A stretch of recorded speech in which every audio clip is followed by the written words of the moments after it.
drugstore that was there. Good morning, everybody. Good morning, everybody. Thank you. It was more angular. If it Downtown was Committee it special had meeting more. on Tuesday, It was April soft 5. around it. I'll check it out. Can you call the order Yep. Okay. at 8:05? Roll call, please. Maria Lang, Here. Ron Minabe, Rick Meyer, Here. Shanna Nelson, Tony Cyrus, Cyrus here. Cyrus, sorry, It's okay. I do it to everybody else. Smiley, Here, Mary Yen, present and eating. Vice Chair Kim Kofer, Present. and Chair Jamil Sheikh. Here. Thank you. You're welcome. Minutes approval. Everybody had a chance to look at the minute, see if there are any comments. I'll move to approve them. Second. Moved by Mayor and approved by Tony Cyrus. Second by Tony Cyrus. And, great, thank you. And we'll go to upcoming agenda topic. If anybody has any items for the future meetings.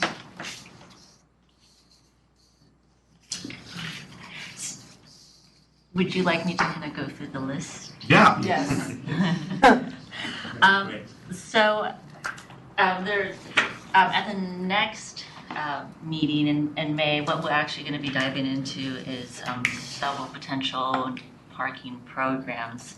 I've mentioned in the past that we've hired Walker parking consultants to look at several options for expanding our parking capacity without building new parking spaces, and so we're having them put together guidelines and frameworks for valet parking, all-day parking options, shared parking agreements, and also the either expansion or addition of the parking district.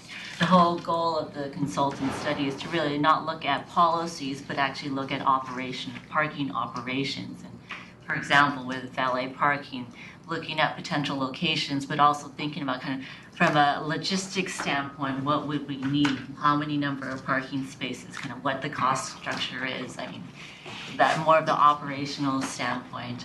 They have we chose them because we had actually been in contact with them for several other parking assistants and never really chose them until now because they actually have a staff member on board who actually focuses on operations. City of Palo Alto uses them. City of Alameda also uses them. So they're a pretty large parking firm. But once again, our goal was really to focus on parking operations. So that'll come to you in May. And also Linda Forsberry and Jim Lightbody from Public Works will come back to you with further discussion of the Parking Transit Center, which I'll have an update for you later. In June, we'll have the police department come in and provide a parking update for you. So those are kind of some of the upcoming agenda items that we will talk about. Great. Any other topics? Thank you. So we'll see we have some audience, public, oral communication from the public, item 5. See we have people from public, anybody have comments? Seeing none, we'll move to item 6, unfinished business. It's done. Go to new business, item 7.1, downtown development update. Staff will provide updates on downtown development projects. So if it's okay, our planners. Oh, there he is. Morning. Timing That was a is test. I was better, like, yeah. I was going to vote. Start dancing a little bit. Yes, it is. Perfect timing. Apologize for the delay. You were right on time. Right on time. Do you need me to do that while you sit up? Okay.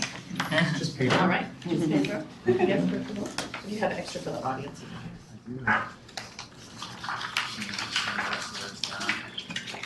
Is there enough? Thank you. It's just the one page? Just the one page or? Yes. Okay. This is for Did you the, get a copy? Yeah, thank you. Oh, you did? Everyone got copies. Everyone got one? Okay.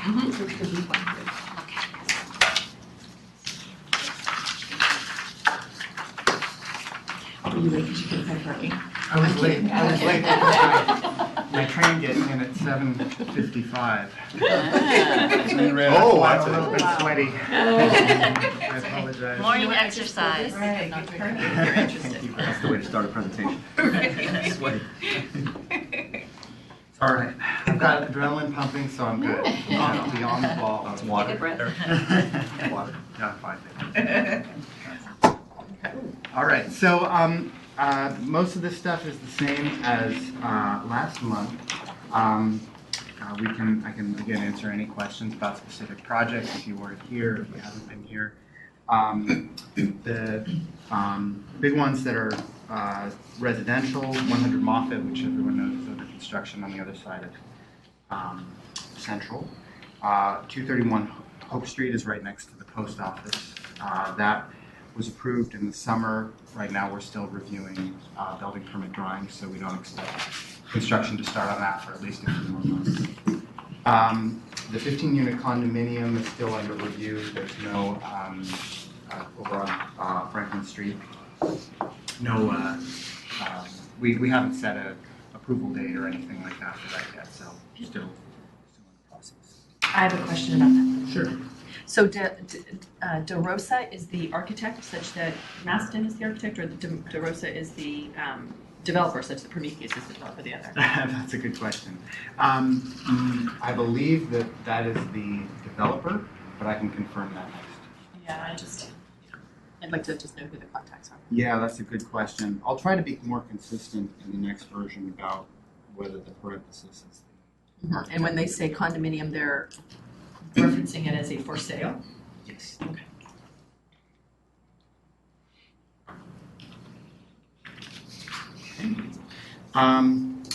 The 605 Castro Street is almost done. We are expecting it to be done in the next couple of months. That's the one across the street from the church and the Le Boulanger. The 881 Castro Street is way down by the end of Castro near El Camino, across Fairmont from the bicycle shop. That's that location. We are looking at ZA and City Council public hearings for final decision on that project in later this spring. Going really quickly back up to 605 Castro, I know that the condos or townhomes as they are have all been, it's my understanding they've all been sold, but the piece that's still out for being completed is the commercial piece. Do we know who the tenants are going to be in that front commercial piece? You know what? We can follow up on that. It's Yeah. interesting to. Yeah, because there's- Because is it going to be one? Because there's the downstairs, I think there's also an upstairs piece. I don't know if the two of them are going to be separate or businesses?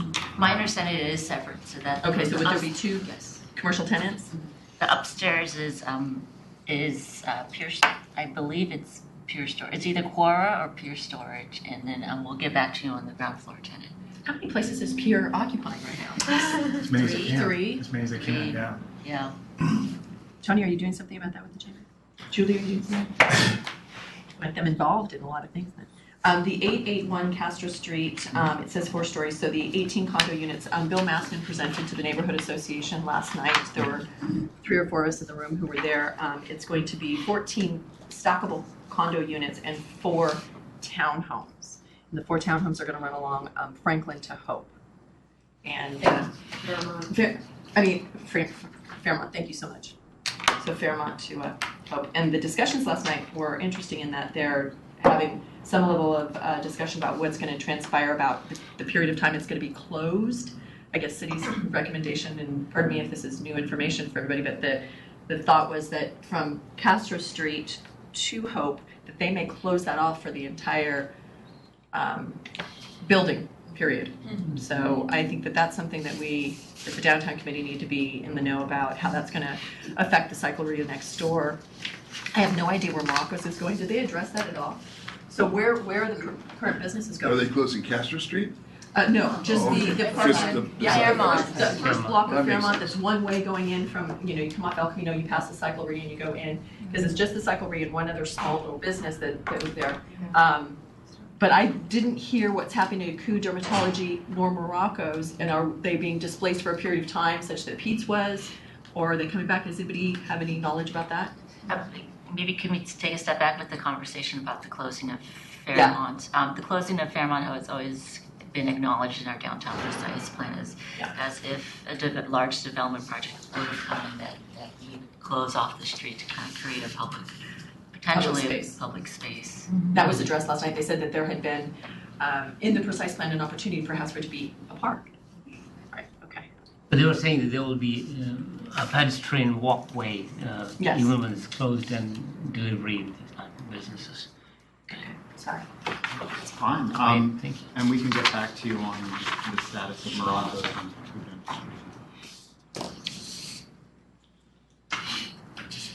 Okay. The next project is, of course, the church, St. Joseph's, where they're doing a four-story project on that property around the church. Again, that's going to the VA and City Council for their decision later this spring.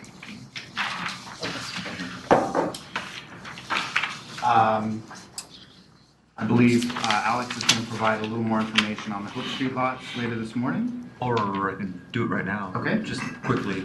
So two things. On April 19th, we have a closed session council meeting.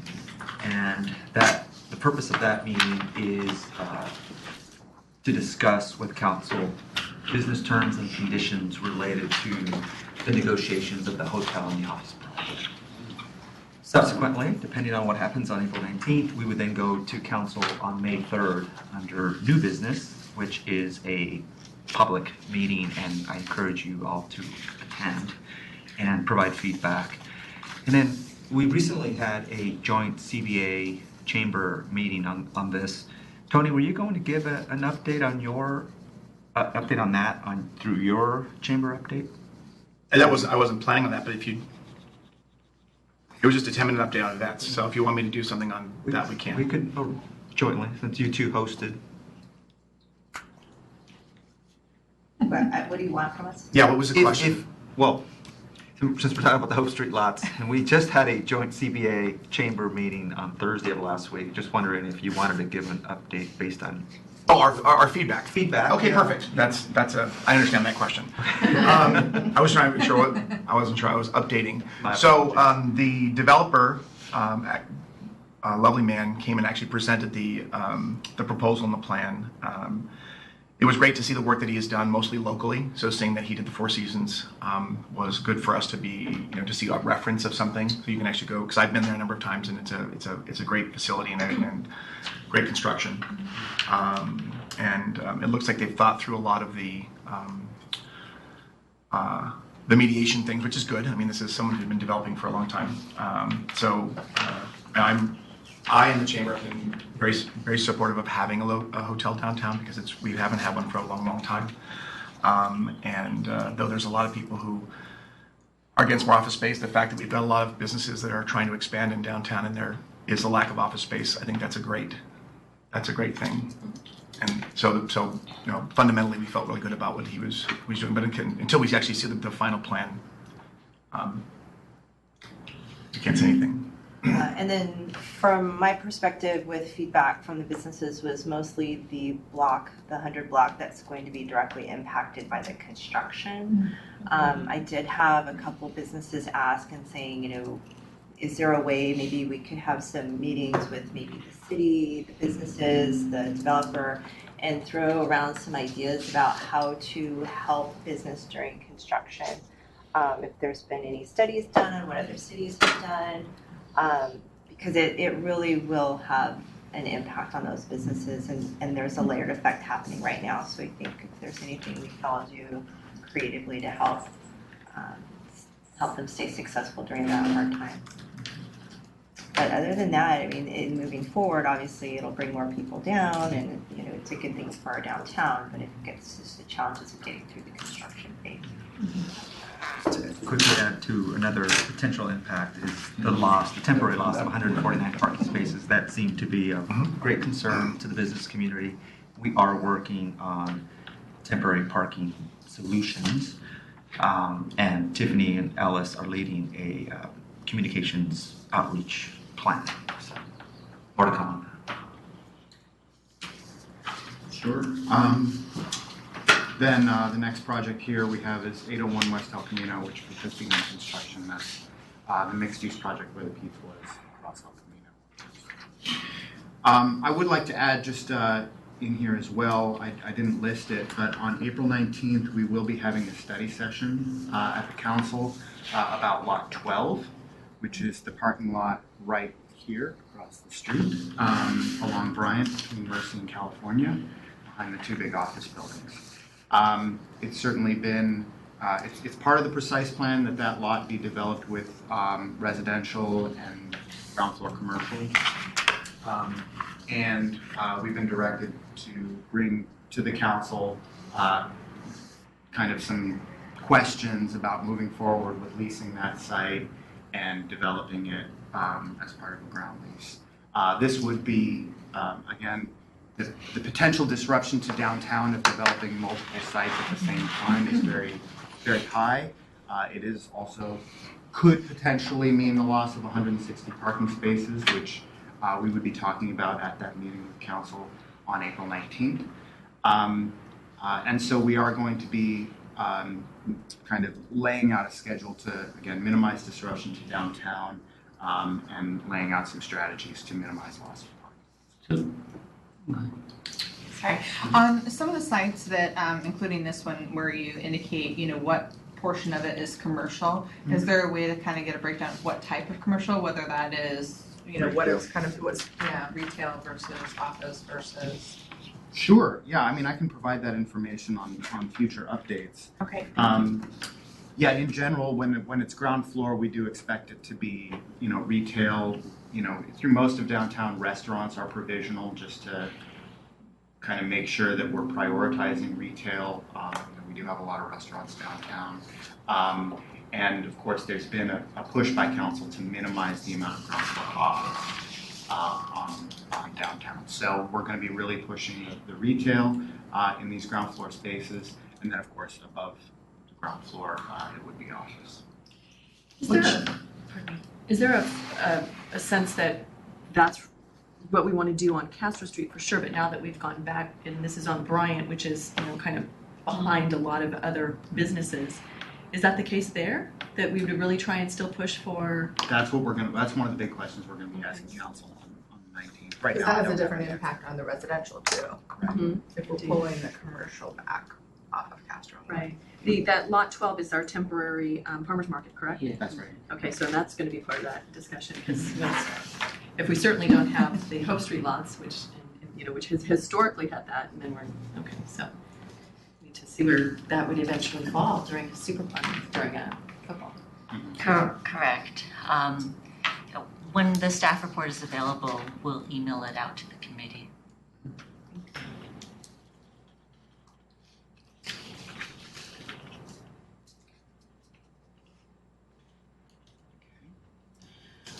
So the facade improvements, the Verde Tea Kitchen is open.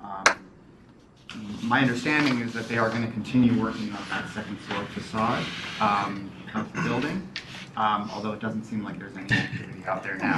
So we'll double check on that and get back to you. Eureka is pretty much done, so they're going to be opening later this month. Opening. Haven't seen any movement on Buffalo Beers, Burgers, Bayos at this point, as far as changing their tenant or their branding. But that was a request. They did come in for new signage and things like that. So we'll see whether that happens. The gaming store is still under review. We don't have a timeline on when that is actually going to be opening or approved. There was a question last month about what the previous businesses were there and exactly which tenant spaces it was. So those guys are leaving? Is that the? Yeah, if this provisional use permit is approved, then Or shoe repair, Kim? You know what? I think one of them is actually closed. Yeah, Vacant. he started bringing dresses into the window too, so he was like, yeah. There's another one on West Dana that's lovely. Are they closing down, or are they just relocating? Did they? I can try to answer that question. Carmen's has been gone for a while.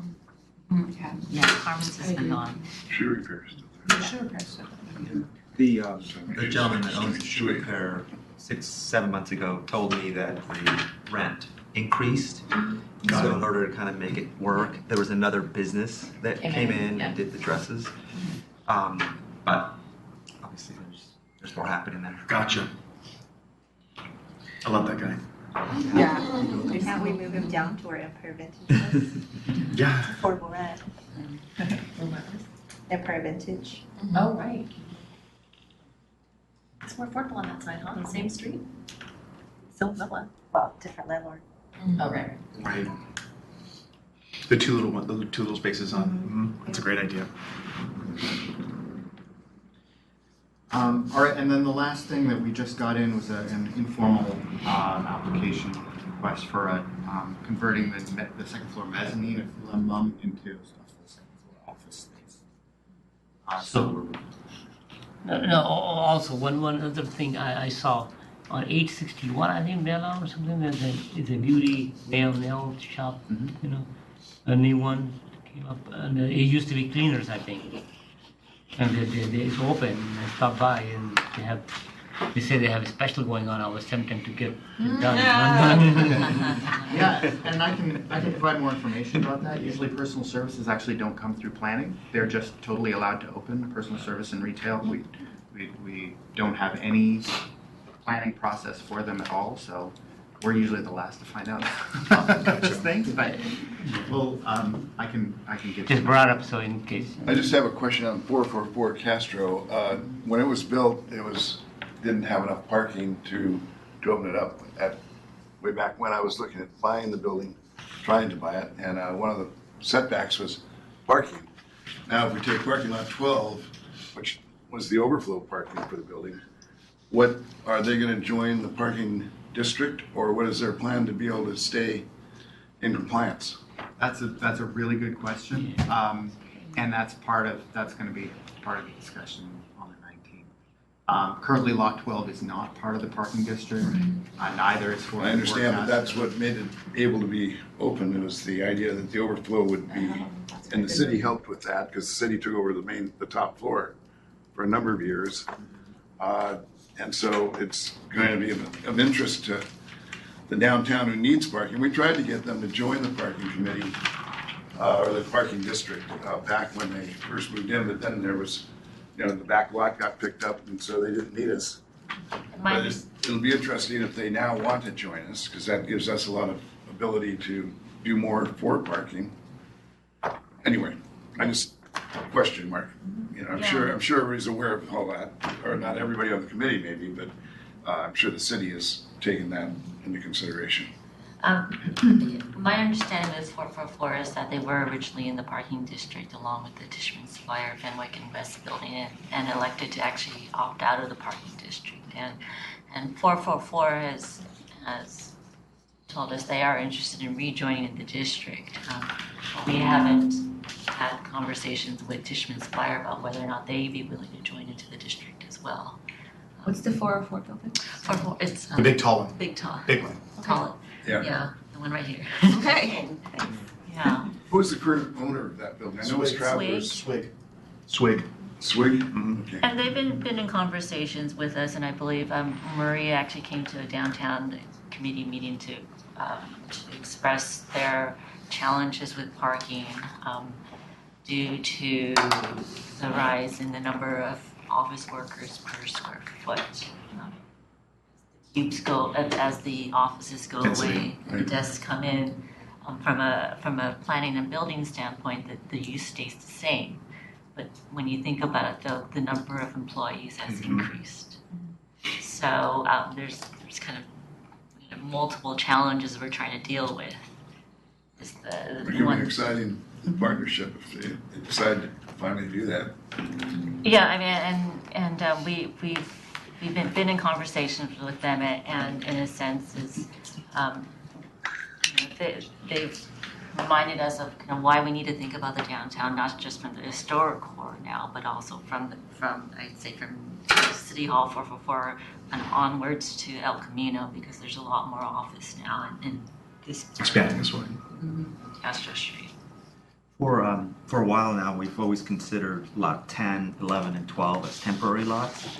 Lot 10 is behind the Tide House, where we now have the Franklin Street apartments. Beautiful project. We did lose 127 parking spaces there, and actually it was brought up at the CBA Chamber meeting on Thursday. So there are many business representatives that still remember that, and obviously there's an impact to that. I feel like council has a pretty good idea of how our downtown is being impacted through the parking. So we're going to learn more at this April 19th study session, and we will be asking the question, what does council want to do with that? It's our hope that we recoup that 160 parking spaces, and maybe it's below grade. Interesting. Yeah. Julie? Nothing that having to do with parking, but I wanted to back up a couple of blocks, please.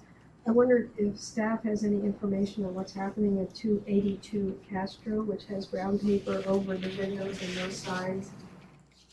The Poke Bar? Yes, correct. That would be 282, that'd be like 210 or something. Hold on. 215, 218. Google. What's next to it? It used to be a Mystique a long time ago. Oh, Mystique Boutique, yes. We don't have a current update, but last time we had talked with Indicia about the space, and we made it clear to them that it needed to be retail, and they were thinking of the idea of bringing in some of their clients and creating a retail space, because who they cater to through their postage company is actually a lot of small independent retailers that are selling products. And so that the last time we had talked to them, they were entertaining the idea of leasing out the space to bring in their clients, and meaning clients is small business owners who sell retail products. This is the Mystique. It used to be Mystique Boutique on Castro Street. 200 block on the left-hand side where Meyer Appliance. Yes.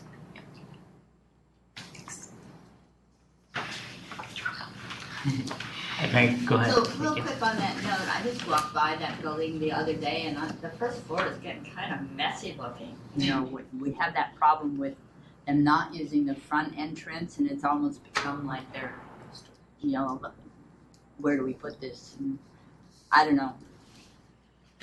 Don't know whether it's temporary and whether anybody's else is noticing. Or... Yeah, it looks like office storage. Yeah. Yeah.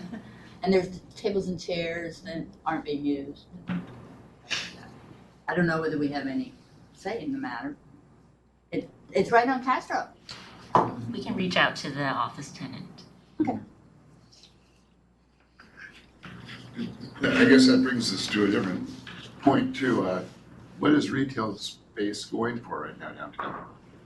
Does anybody have a kind of an average number on what the cost is? It's like 350 to 425 $425, and what is it? per square foot. Shopping center. Oh gosh, I don't know, but it's probably Interesting to a lot know more. that. probably a lot more. To try to recruit retail, it's going to be difficult if our retail price is so high. I know that when we sold Quixie, we had that retail space in front that has never been occupied. We bought the dress store out because Quixie wanted to put a retail segment in that area, and then they never came up with that part of it. I'm just wondering if it's the amount of dollars per square foot that's causing it not to be available, or what the cause is, and comparing it to other retail space like on the El Camino. El Camino's losing all types of retail space to condos, so that retail space has to go somewhere, and somehow we've got to set ourselves up that we're the prime location for retail, so we can rent that space. I mean, that's kind of just a sketch, but I mean, the idea is to make a picture out of it, you know, somehow. That's the place to go. Rick, one of our agenda items is downtown retail assistance, so we're going to get to some of that Okay. in a little bit, 'cause that's really, really important. Yes.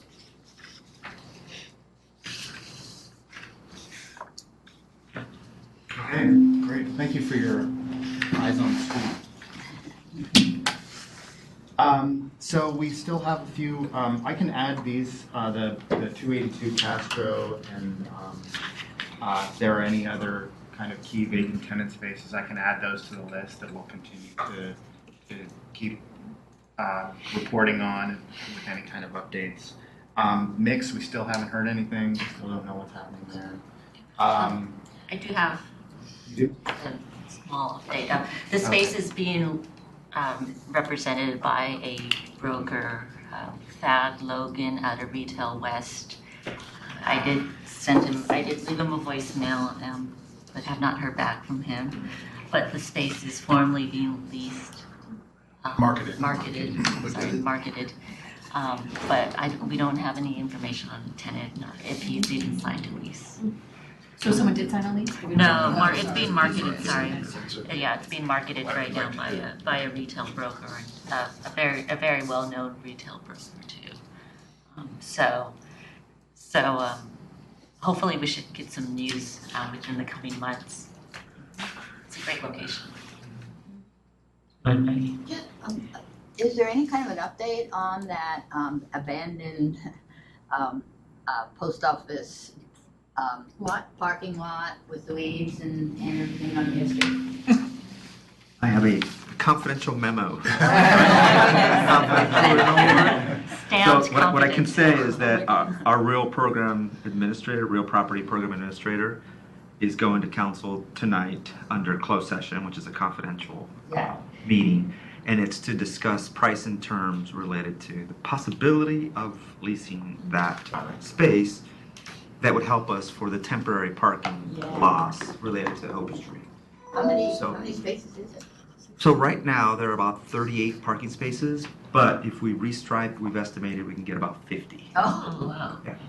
So more to come on that. Okay. We're working on it. What staff learned is that the property is not owned by the post office. Yes, yeah. The property is actually owned by a Council citizen. Farms. Yeah. It is leased to the post office, but that lease is about to expire in a month or two. Great. Good.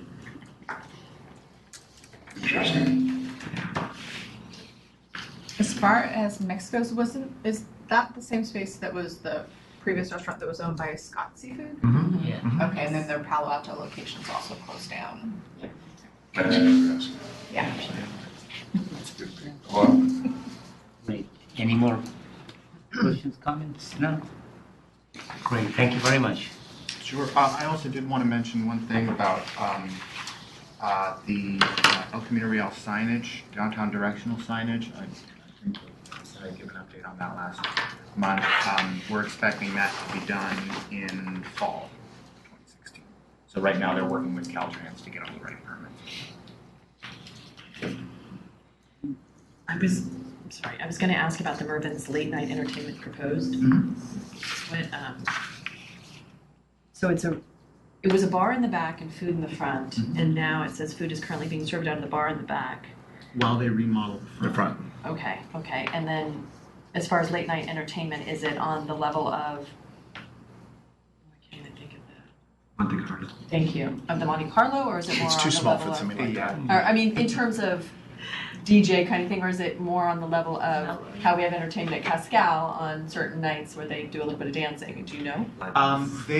They're proposing a range of different entertainment activities at this point, including some live music, including some DJing, some karaoke, things like that.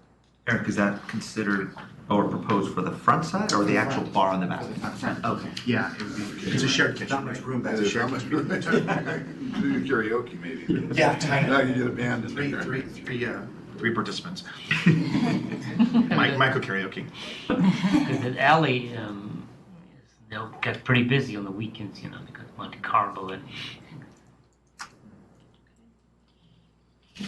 Interesting.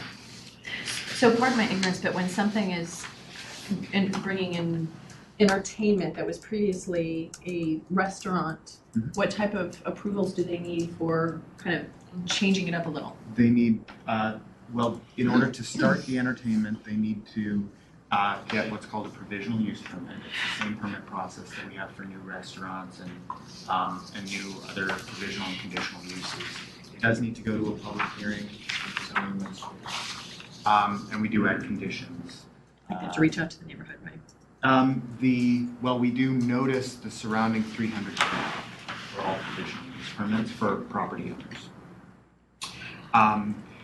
So in this case, there will be conditions. We do encourage them to be as kind of broad in their proposal for the late night activities as they can in their application, so we can review all anything that could possibly happen. If they decide they want to do something different, then they have to come back in and get a new conditional use permit. So that's. Do you have a time frame by chance as to when the remodeling is going to be complete? I don't right now. I know that they are, let's see, I believe they're working with ABC right now, Alcoholic Beverage Control. Of course, state agencies. But I can try and do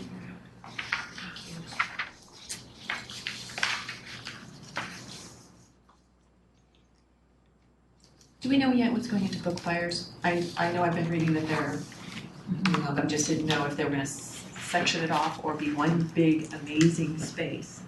When we last met with the broker and the property owners there, we're going to go back and talk with an architect about what the options are, whether or not they would divvy up the space or lease it out to one tenant. We've also told them that we will not be supporting a conversion of the space from a retail to restaurant, that it needs to stay retail. So that's where the conversation ended. We haven't had an update from them yet. So when book buyers go away, there will be one less green certified business in downtown. Is the city doing anything to encourage business to be green certified? Not at this point. My understanding is that we don't really have a green certification program. I believe there is one through the county. The county, yeah.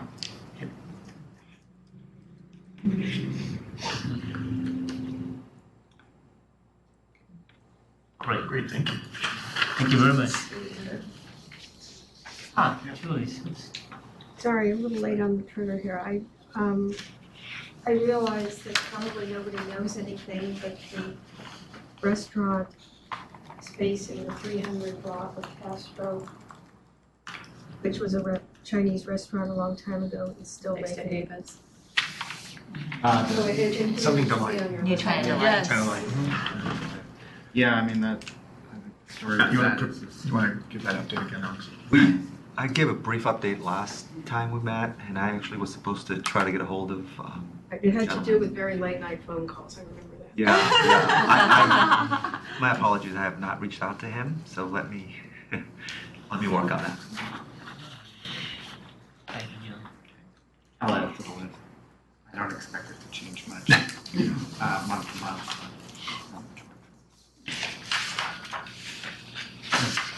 Thank you very much. Thank you. Move to item 7.2, Chamber of Commerce update. And Chamber of Commerce will provide update to the downtown committee about upcoming events and programs. I borrow your, or I can control it for you if you want. That'd be hilarious. Good morning, everyone. So I think I'm now 5 months into the job, and I've learned a great deal. A couple things that that most people may or may not know is not only is 580 Castro Street the Chamber of Commerce, but we also are the visitor center for the city of Mountain View. So one of the obligations that we have in exchange for that lease is to represent the city as a visitor center. So we greet people coming into the city. We provide them with information about businesses, whether they're chamber members or not. We provide them with the maps, the downtown guides. So it's one of the things that we do for the city. So as someone who spent his entire career in sales, business development, marketing, my goal is to actually visually represent that so that people who are coming to the city know exactly where that is. And I'm working with staff on getting some signage and things like that so that people know that this is a visitor center, because it's never been on the door. We've never actually told anyone that this is a visitor center. Nor has there been a real inviting place for people to come in and sit down if they're waiting for someone to talk to. So that's one of the things that is on my core task. Secondarily, I realize that as the chamber, we have an obligation and responsibility both to the business community and as the eyes, ears, and voice of business to the greater community. So we've gone through a pretty big platform upgrade. And if you haven't seen it, Did you say 580 Castro? 580 Castro. We're literally between the Wells Fargo Bank and City Hall at the very, very end of the parking lot. Okay, yeah. Yeah. So what we've done is, and what's really exciting about this platform is it actually enables the community, and I want to really make this a huge part of this update, is we have all events, both community events and chamber events listed here, and we allow you to submit events on the platform. So if there's a community-based event that has nothing to do with the business or the chamber that you want to submit, you can submit it right here. It goes to review and it's published on the community calendar. So this is a big change from before where all you could see or do was chamber-based things. This is now something that we're really excited about providing. So if I tab over, let's see, I'm not a Windows user, let's move over here. These are basically community-based events that are happening. And there's a whole community calendar that you can go to and look at what's going on, and again, submit events to be posted. All we do is review them so that there's no swear words or anything like that in the You have to be a member? You do not have to be a member to publish events for the community. Absolutely, anyone in the community, anyone anywhere can actually. So the Kiwanis Club could You post betcha. their event. You betcha. This is a community benefit as part of the platform, and we're really excited about that. Another really great thing is, let me see, is this whole notion of visiting Mountain View. So as a visitor center, we have an entire section dedicated to the city itself. So about the city, the history, which actually ties back to the city's website. What we really want to do is build that out into something pretty comprehensive. I Love Mountain View, which is our visitor center online. So that's something that we actually fund on behalf of the city's visitor center. Heidi Chun is our around town writer. She's out visiting businesses. Whether they're chamber members or not has nothing to do with it. She visits anyone she can. She actually did a great ride on the community shuttles and wrote a great article about that. So again, this is something that we provide and host and pay for as part of our responsibility to the city. So you can see these stories here: Deer Hollow Farm, paint at Agave, fun stuff. But this was a great one because I asked the question, we've got multiple community shuttles, and she goes, I'm going to go find out how they work. So she went out, rode both of them, and wrote a great story about them. So these are just some of the things that we do on behalf of the city itself. We've done some other things in reviewing, because I've never been a chamber person my entire life. I kind of stepped in as not knowing what was going on and asking the big questions: who we are, why we're here, what we do, and things like that. So I went back and said, what is our responsibility here? And are we making this properly affordable? And the reality was we weren't. So at the end of the day, a Chamber of Commerce is responsible for representing business.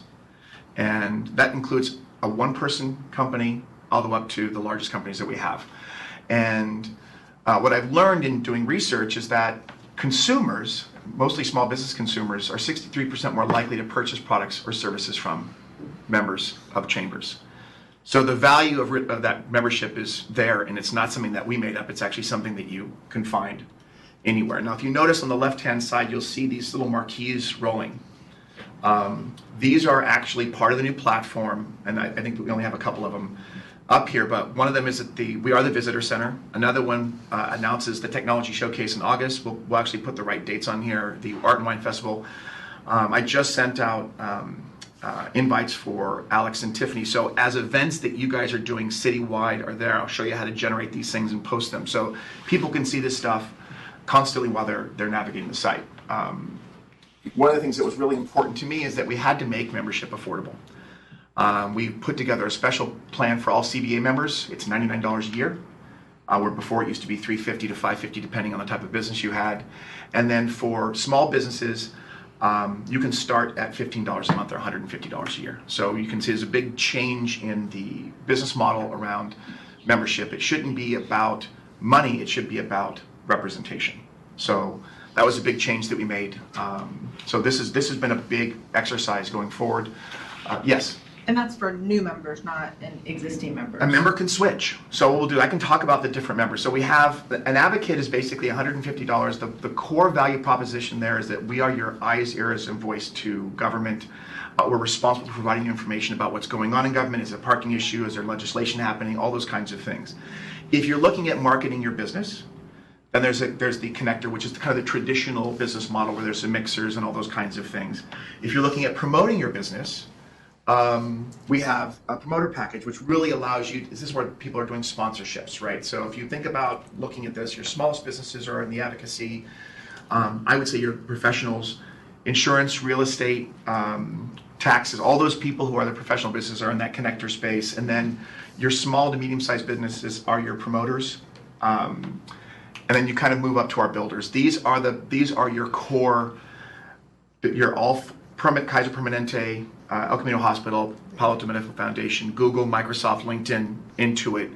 So your big, large employers are participating here, and what they're able to do, and it sounds like a lot of money, but the whole goal here is that allows us to subsidize our smaller members. Because remember, we're a nonprofit, right? We're here for the benefit of our members. So by getting our larger employers to help allow us to make membership cheaper for our smaller ones is one of the things that I really wanted to drive forward in this this new thing going forward. So that's kind of the core stuff, and we can go into this in detail. So what's really nice, and if you are a member and you haven't used it yet, we actually have a member portal. So members now have control of access to their data. They can update information. They can post jobs. They can post offers. All that now is something that's completely hands-off from us. Before, you used to have to send the stuff in. We'd have to create it. There was no scale. And if someone moved their offices and they didn't tell us, the address was wrong in our directory. So, which is one of the things that is huge for members, because we're the visitor center and people always come to a chamber to find out, where do I get my car fixed? Where do I get my hair done? The directory is really important. So we talked about that difference between a connector and a promoter. I'll just use Kim, sorry, because you're here. You do real estate, right? Now you'll notice it automatically starts to populate real estate. You see that? And if you hit return, it'll go ahead and give you a list of real estate developers or people in the business of real estate. I never. What you'll notice, is notice the difference in listings. So that has everything to do with the amount of money you paid for your membership. Ones with no photograph, things like that, are kind of a basic, right, versus a promoter, where you really want to promote yourself, your business. If I go and select Intero, not that this is a bad person, but we've now enabled them to, there's a little bit about them, it goes directly to their website, talks about where their offices are, things like that, and then who the representative is in that example. Notice that we do not publish email addresses, so no one can scrape it. But if you select them, they could, if they had an email address here, you could actually click through, and I'll show that to you for Kim. Now, someone who's a promoter, you'll notice here she's got the ability to highlight recent sales. That will take you right to one of her listings. A great deal of information here, right? So the depth of information that you can present as someone who's promoting themselves relative to just being listed. Yes? Are all of those searchable fields? Yep, and there's a really powerful tool called Keywords. The basic is 5. The enhanced is unlimited.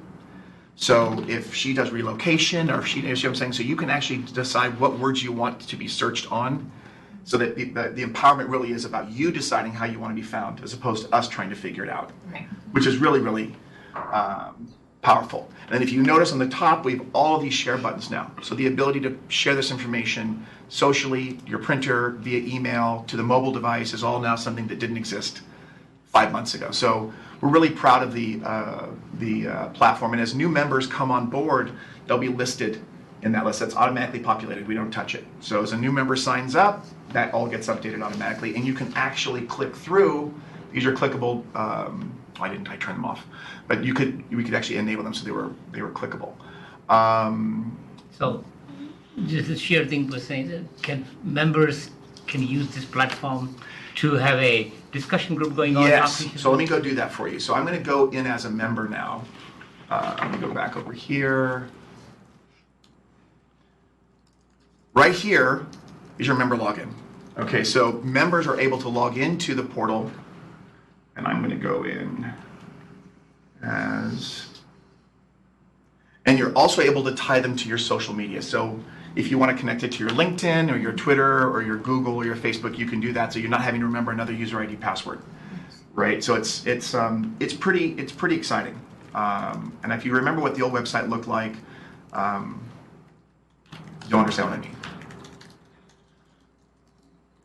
So what I'm going to do now is give you a view from the member's point of view.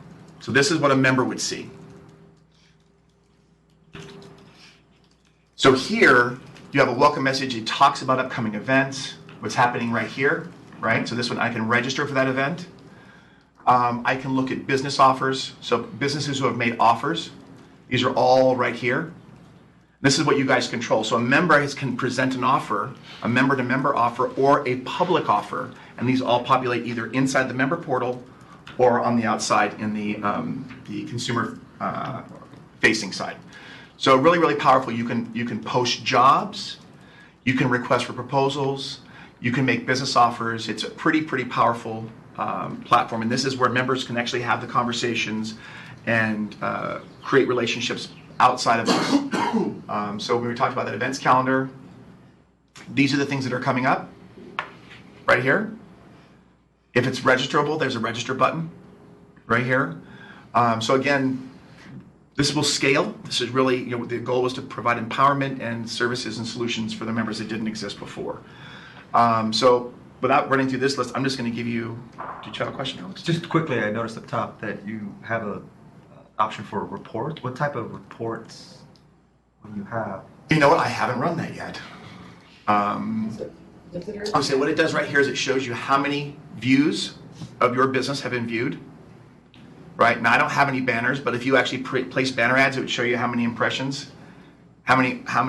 We have an offer. So one of the things that the Public Safety Foundation has done is offered people to help buy a lockdown kit for the community.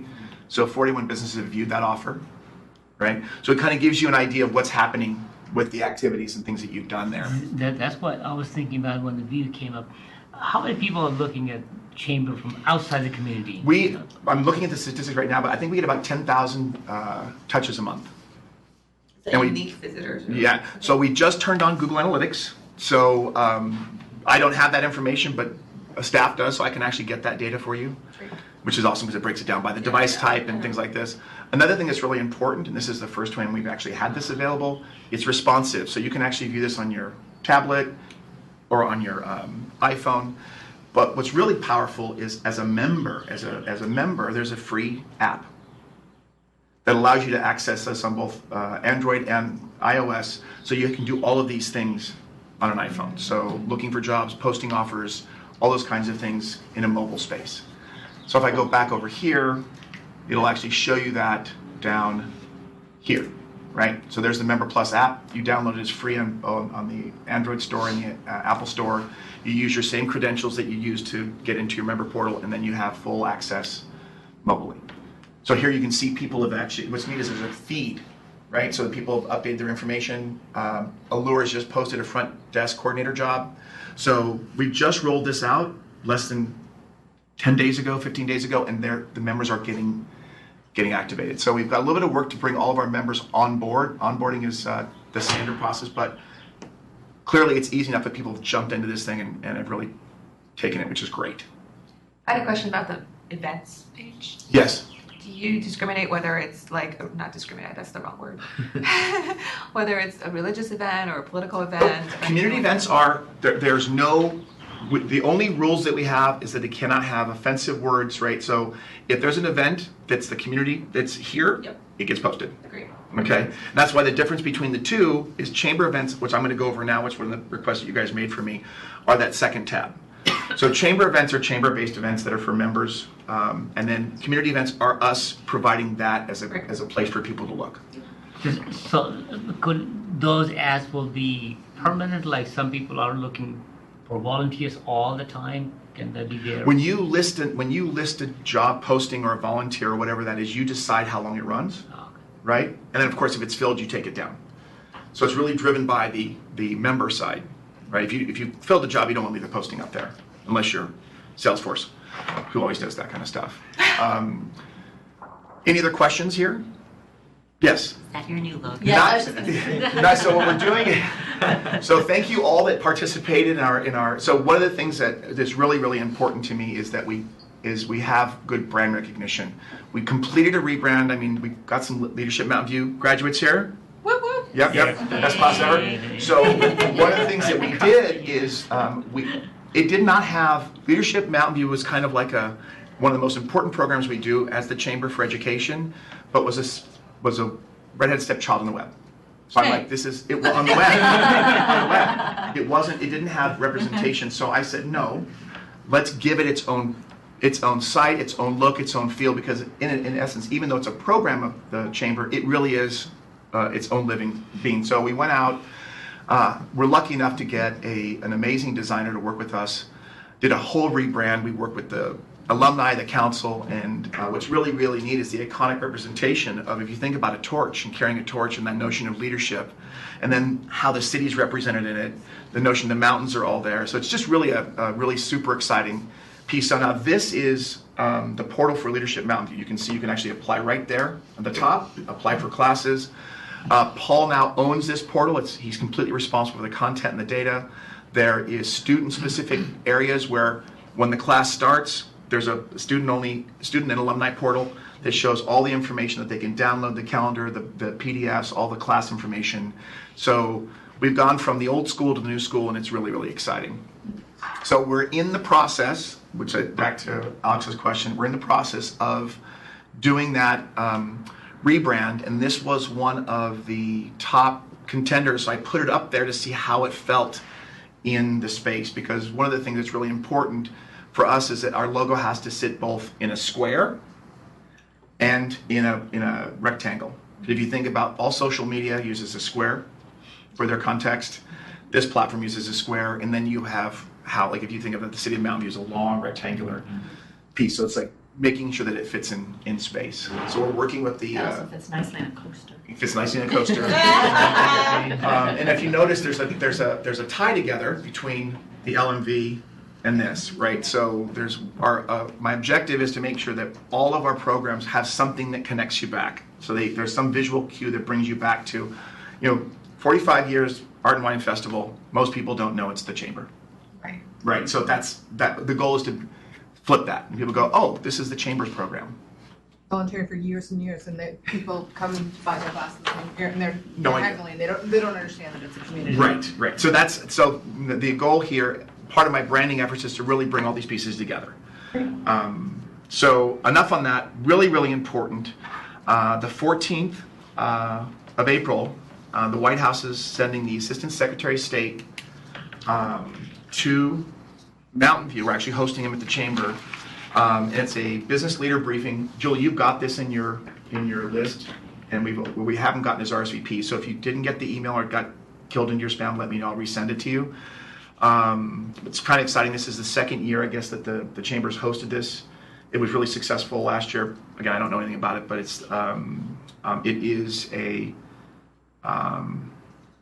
They're looking for about 25 to 30 business leaders, small to medium, no big, because this is really about how it affects small business, which is awesome. So anyone who'd like to attend, Rick, if you're interested, I'd love to have some people who've have been around a long time to sit and talk to him. He spends 5 minutes introducing himself, and the rest Other time is Q&A. I'm leaving for Hawaii on the 14th. Good for you. What time do you have your flight? Evening? I'm going to that meeting. But Ray 3 at Meyer Plants, I'm That'd be sure. great. So I'll work with Julie to get these things out. And Ray's still tied to the CBA. Perfect. He's still on their What's the board. date? I'm sorry, It's the 14th. Oh, 14th. Yep, 12 to 1:30 at the Chamber Conference Room. Tony, I attended the first one, and You did. Michelle Lee, who's Yep. the head of the U.S. Patent and Trademark Office, she was here, and she gave a great These are supposed to be amazing. presentation, and it was just a good kind of going back and forth. And the fact that there's now a Silicon Valley office of the U.S. Patent and Trademark Office, she talked a lot about that. And she's actually from Mountain View. So Awesome. she had a lot to offer. She used to be the attorney at Fenwick and West. Of course she was. So it was a good experience. So if you're interested or have someone interested, please reach out to Katrina on my staff to get you guys signed up. The day right before that is we have the Mountain View Los Altos Scholars event at Adobe House between 5 and 7. We have May 3rd, we have a big Silicon Valley Business Expo at the Santa Clara Convention Center. That's about 9 chambers. So that's really exciting, 5:30 to 8. Super exciting event. This is one of the things that chamber members really like, is these kinds of big expos that bring a lot of businesses and opportunity together. May 6th, we have our board retreat. Kim, our new chair-elect, will be taking the reins. Very good. Fun, exciting stuff. May 7th and 8th, we have the Irish, am I saying this right? FLA? Behind the parking lot of St. Stephen's Green. So if you're around, 12 to 8 p.m. May 12th, the Athena Soar Luncheon. Okay, so that's an important one for us. The 18th, we're doing a really fun ribbon cutting with the El Camino Hospital, and then the LPCH. Thank you so much. Acronyms, and that's between 2 and 4. So if you've got some time to come out, that would be great. It's really about their new shuttle service and all that exciting stuff. August 11th, we're working with the city to do the technology showcase. So that should be really, really exciting. We've got it around 11-ish to 3-ish, I think is what we've done. The 24th is the date for the candidate forum, 5:30 to 9:30. And then September 10th and 11th is the 45th Annual Art and Wine Festival. Put on by the Chamber of Commerce. Any questions? So not a dull moment at all. Oh no, oh no. They laugh at me because I start my day at 4. Yes, Kim. Yes. The Athena Luncheon, if you're not familiar, that's where we take, we actually will nominate someone from the community who's both an Athena and a young Athena, and even though it's Athena, it could be men. And these Athena award winners have been stupendous individuals in the community who've done so much in their line of business and beyond. So if you have somebody in mind, even if you are not a member of the chamber, which we should all be in this room, but if you're not, if you have somebody in mind who you think would be a great recipient to that, we're in the process right now. If you want to learn more, you can see the past Athenas and such online. Yeah, so, Thank you. yes. Do you have a Facebook page? We do. I don't have a Facebook page, but we do. So about us, so basically a little history of the chamber, and then here we are on LinkedIn, and then the left-hand side is a live feed to our Facebook page, and then the left side is chamber, and then the right side is Leadership Mountain View. So we've connected and integrated all of these things. So if you wanted to go directly to our Facebook page, just click that, it would take you right to the Chamber of... So I tried to search in Facebook on Chamber of Commerce, and it actually, the first one up, it assumed I wanted Mountain View without typing it in, but all I saw was that logo. Yes, that's the old logo. Which one? Nothing else came up. But maybe I'm not. The old logo. Is that the old logo now? That's the old logo. I said this is the square. So that's the old logo. We haven't finished the branding work, so that was just a test implementation. But once it's done, that would be changed. Right. So everywhere you see, it's also on Twitter, it's on Facebook, it's on LinkedIn, it's on Pinterest, it's on all the social media sites right now. And once we complete this, we have to redo all of our lift tags, you know, the signage on the building and things like that. So but it's exciting. I think that the 90 people who actually provided feedback was really great to see the responses and the attachment to the mountains. How it was one person said, "Well, we don't have any mountains in Mountain View." Which really cracked me up. I go, "Yeah, right, but it's Mountain View. You view the mountains." But you have to. That's what you have to really read. You really get to read and see what people talk about. So I'd be happy to help you find out how you. Any other questions? Julie, you have any question? Thank you. Thank you. Thank you very much. Nice.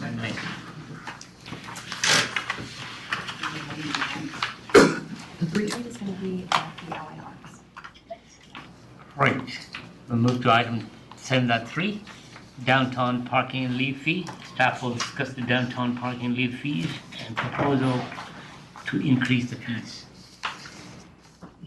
All right, thanks. Me again. So yeah, just a little bit of background here. We did talk about this a little bit last month. As you probably know, that downtown has a parking district, and we use that to manage the public parking lots for the purpose of all the downtown businesses that don't have their own parking. We're looking at, I'll get into this a little bit more, but in the next few months, we're going to be, as part of the city's budget, we're looking at raising the downtown parking in lieu fee. And I'll get into what exactly that is. So again, this is the parking district. The purpose is basically to provide parking for the small properties around downtown that can't provide parking on their own.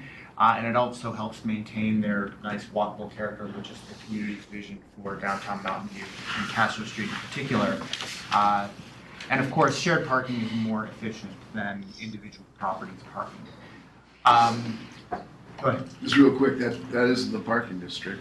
The big bold outline white is the part downtown precise plan. The lighter area with the dotted line is the parking district. So, Right, so I just wanted to make sure everybody followed that, because it's important. These other areas, hopefully someday will join the parking district. So we have the power to do some fantastic things. Right. But right now it's not that way. I'd like to add that the maintenance and the operations of our public parking facilities is fully funded by the parking district. Right. General fund does not provide any funding. The parking district funding comes from individual property owner assessments, parking permit revenues, property taxes, and some other miscellaneous fees that come in. And the parking in lieu fee itself is actually a separate fund within the district that we do not touch from a kind of annual basis. So is it choose to be in the parking district, or is it? I think you said something that was really fascinating. Is you can opt out. The 444 Castro Street, you'll notice across the street from 444 is in the district, but they are not. And we tried to get them to join, so when you ask that question, it's a good question. What would it cost them to join? And I'm not sure how many spaces they needed, but currently it's $17,000 per space, I believe. It's $26,000. 26 right now? That's the parking in lieu fee, but then there's correct. There's an assessment. Maybe Okay, it's changed over the years. Well, we'll take a step back to answer Tony's question. Back in 1979, the property owners voted to create this district. So all the property owners within the boundaries agreed to be part of this parking district, and we renewed the district on an annual basis. Beginning in May, it's a two-step process where we publicly announce the assessments, and the total assessment is $158,606. Every year, no matter what. Every year, no matter what, and that assessment is then divvied up to all the property owners within the district. And how do we formulate the calculations? Is based upon the size of your property and also the number of parking spaces required, the actual number of parking spaces required, regardless if you have it on site or not. And so an interesting factoid about the parking district is the majority of the property owners now within the district are actually commercial residential, because you take into account a residential along Bryant Street, that there's a lot of multifamily condominium users. So they actually are a majority property. They make up most of our property owners within the parking district, but they pay the least amount. So they pay about $88 a year, and they have access to our parking permit program. And then our commercial property owners, for example, where 23andMe is, they pay, I think it's about $4,000, $5,000 a year in property taxes. It's our assessments as tied to the property tax, and so then the city gets it back from the county. Got it. So does that answer your question? Yeah, and so you can opt out, which is the interesting things. You can't opt out in the yeah. district. Yeah. If you're in the district, you can opt out. Yes. Right. But it can't. I mean, you can't opt out if you're in Correct. the district. That's tied to your to the area. So how did 444 not be in the district? So they went through a formal council process where they actually opted out. And to opt out of the district meeting, you have to file a formal, I'd like to opt out of the parking district, and then we got to go through a revote, basically, of all the property owners saying that we're changing the boundaries. Did that happen in 79 when it was being created, during that time, or was it after the fact? 444 opted out in the early, my understanding is the early 90s. But they were never in the district. They were never weren't. So they really didn't. They opt out because They never in. they just chose not to be in the Got it. district. They didn't really opt out of the district because Got they it. were never in the district. Okay. Got it. So basically, because they never were in the district, they They didn't. never were. And to change the boundaries or to actually change the total assessment requires a vote by the property owners Got in it. the parking district. And we'll be, every year when I annually renew the parking district, I bring a short memo to the downtown committee. I'd like to add one next thing that Tiff said, which I'm not sure everybody caught, is that if you had your own private parking spaces, you didn't get credit for those. Right, I got that part. Okay, and the reason we did that back then was we wanted to have people build on that land, use the public parking, and maximize their Space. their land value, right? And that's why nobody opts out of the district, because they, it'd be crazy. They can't bring their own parking in. Yeah. To the degree. The amount of So- spaces you'd need you'd never be able to build. Right. anything. So like the office building where Dunn's Automotive was, they probably paid some amount of in lieu fee if they didn't come up with Small 100% of their parking. A small percentage. They built most of their parking lots. But even that small percentage is a very good value. Right. And I think that's what we're getting to now, is that value should probably be stepped up. Is that where we're? Correct. So, Okay. yeah. I'm just- No, thank you for the help, No, especially it's the okay. I just historical want to knowledge. make sure everybody was understood See, why. this is why we needed you back. Yeah. Thank you. You're allowed to go to Hawaii just occasionally. Great, so yeah, so that's good background on the parking district. But the question is, how do we, as businesses grow downtown and as buildings get built downtown, how do we add to the parking capacity? That's really what the parking in lieu fee is for. So when there are new buildings and new high parking businesses that come into downtown, that creates demand for new parking spaces. And so the in lieu fee, this parking in lieu fee, is levied on these new businesses and these new buildings.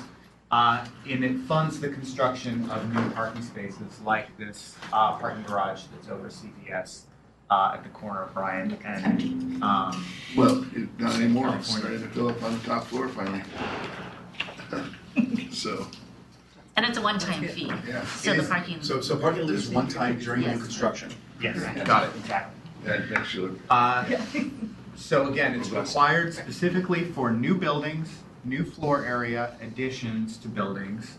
And the current fee for new buildings and new floor area and additions is $26,000 per required parking space. It's also required for new restaurants and offices in existing ground floor spaces. So part of that is to kind of encourage more retail and personal services in the ground floor spaces. But it's also an acknowledgement of the fact that currently our highest capacity or our highest demand times are during those restaurant hours, and we have limited parking available for the kind of 8-hour office use cycle. So those are actually higher demand office uses than, as far as the times a day and the needs, than we really have the space for now. So the retail, which we're trying to encourage more of, would have less of an impact on our current parking supply than restaurants and offices. Those are given a kind of 50% off, given that they are new uses in existing space. So it's assumed that there is some parking demand that's already in that space. So the current fee for those is $13,000 per required parking space. To give an example here, a new 3,000 square foot restaurant is built. The required parking is 1 space per 300 square feet. So it would require 10 parking spaces, and the total fee would be $260,000. And so if that new restaurant was in an existing building, it'd be $130,000. Exactly. Got it. Exactly. Okay. So we did a little bit of analysis. Like we said, the current fee of $26,000 was adopted back in 2000, and it hasn't been raised with the cost of construction since then. And we want to make sure that as new business comes in and as downtown grows, the fee that we're charging we can actually build the parking that's needed. So we did some analysis. We looked at the cost of constructing other parking structures in the last 5 or 6 years or so, all across the Bay Area. And we looked at the cost of building that CVS parking garage. And we looked at the fees that other cities are levying for similar parking in lieu fee, like Palo Alto. And we've come up with a range at this point that we're going to be bringing to council to kind of narrow down on in the next couple of months. So the range at this point is somewhere between $35,000 and $65,000.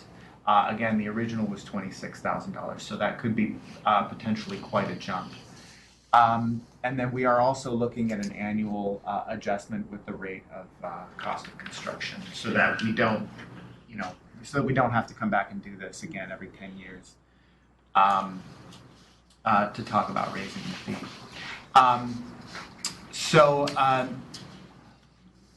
The next steps, there's going to be a city council meeting regarding this. The budget narrative meeting is on April 26th. Anybody has an opportunity to come and speak directly to the council during the public hearing about this fee. This fee is proposed to be adopted during the budget adoption meetings on June 14th and 21st. We're more than happy to answer questions and take comments now. Again, there's a big kind of pro and con here of having a higher fee versus a lower fee. Certainly there's the potential that certain new businesses could be disincentivized or could be burdened by the higher fee, but at the same time, we want to make sure that we're able to build all the parking that we need to build in the long term as downtown Mountain View grows. We used to have a number that what it costs for each space in Mountain View. In other words, if we were to add another structure, what the cost of the per space value is. Right. And that'd be a real important number to have. That's the range that we had here, the $35,000 to $65,000 per space. Right, so what we did is It's a huge range, so that's like well, $1 or $2. yeah, maybe we can go into a little bit more detail on the kind of the range and where we got these and numbers. If we were to build a structure, it should be able to be figured out kind of close as to what each space costs, because that'll be really the rough number you want to talk to anybody who's going to be promoting building in the downtown is to justify the in lieu fee. Yeah, and just the background on this, like I said, we looked at other cities that have done parking structures elsewhere in the Bay Area, and when we kind of modified those to the conditions of Mountain View, updating them to current costs of construction if they were built in like 2010 or something, and then included kind of an adjustment for the fact that we're doing net new parking spaces, right? So we're taking parking spaces away in order to build the parking garage there. Mm-hmm. So we did those adjustments. And that, with the comparable other parking garages, we ended up kind of at the lower range there, the $35,000. But if we took the CVS garage and we actually took the costs of building the CVS garage, it came out to closer to 65. Yeah. And Palo Alto's in lieu fee is actually about 65. Did you divide out the property for the CBS Correct. store itself? We did. Yes, So we you did did. take that away and, We did. okay. Right, we took away the cost, we only factored in the structure construction cost and the kind of the soft cost meaning the design build aspect of it, Because- and then, Okay. and then we took, so we had $2,007, and then we took the kind of the rate of inflation for construction from 2007 to 2015 and kind of brought it up to our standards because we did have consultant help on figuring out the baseline 35,000, and that 35,000 is really for a parking structure, not a Mountain View parking structure. Yeah. And we want to keep it fair enough that if we did want to bring 444 Castro in, we'd want to make it so it's reasonable for them to Participate. to think about coming into the parking district to get their overflow. Well, and I think what we're asking the downtown committee for is input on this fee structure, and you know, you see the range in front of you, and you know, what do you? So 35,000 is flat lot, 65,000 is structure? Is that- Well, I mean, 35,000 is kind of I don't want to say kind of the baseline kind of for how much it costs to build a parking structure. 65,000 is kind of our Mountain View number for kind of the whole design build. You know, I'm not including retail, but you want to make it appealing to the eye, pedestrian friendly, things like that. Whereas the 35,000 is really more of a concrete structure. So I think what's important is I'd say exactly that. I would actually have examples of what a $35,000 per spot looks like and what a $65,000 thing looks like. Because if you remember, that's a big range, is exactly what Rick said. So this is a big range, but if you can actually visually show what you get for the difference in price, people can make, and that's an educated decision. Well, We don't want big concrete monoliths. and there's another piece to that, and that's the land was free. Right. So we Assuming won't- that there's no land cost in these. Right, That's- and we don't have that as an option if we tried to bring in 444 Castro. There's not going to be the land value wherever that structure would go would maybe be on city property, or we might have to buy Yeah. property. There's also a difference in price from above grade parking structure to a sub. And I would do that as well. I It's a think lot more expensive to go. Yeah, I would actually, I think what's important is that when you're proposing the fees, you're really describing what that means. So, maybe 65,000 is a below and above grade, plan where, 50,000 is above only, that's kind of, and then the 35,000 definitely doesn't go below grade, and it looks like a box. Have examples of each. And for full disclosure, our current parking in lieu fee fund of about 5.7 million is being discussed as part of the Hope Street lot project. And on that project, before it gets back to Jamil and Julie, on that project, we're estimating somewhere around $50,000 to $55,000 per space. That's important as well. That's a current number. Julie, you had a question? Do you have a question? Yes, I did. So what's totally missing here is any indication of the opportunity cost. And it would be interesting to compare these figures per square foot with business rents and business generated that is being lost to having a car parked there instead, and lack of housing for people that is being lost by having a car there instead, et cetera, et cetera. And if I were doing an economic analysis, I would really want to know about this. The second thing is that, as a general principle, demand reduction is generally much cheaper than increasing supply, and I haven't seen any mention of that.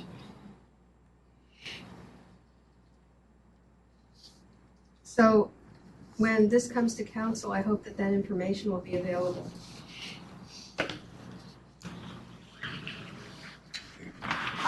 Okay.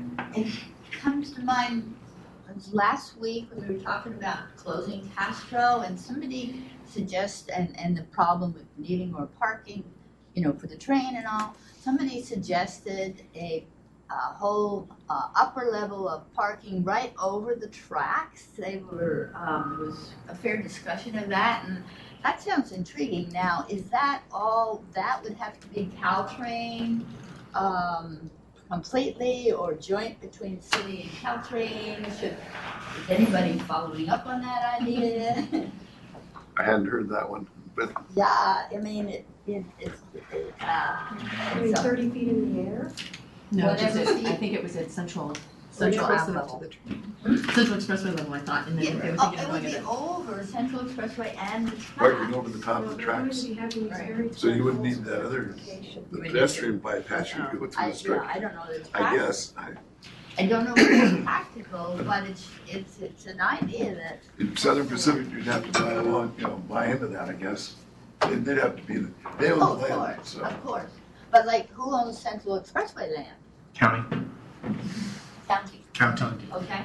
Yes, you have a bunch of different owners there. County, then the Southern Pacific, and Yeah. then city. So it'd have to be a joint thing, and the city is in on it too. So I don't know, just wanted to put the bee in the bonnet out.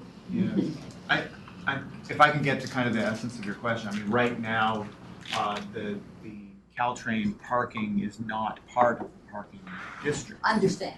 But certainly, in the long term, and probably not necessarily related to this fee, but as we talk about changing the we're talking about redesigning the train station.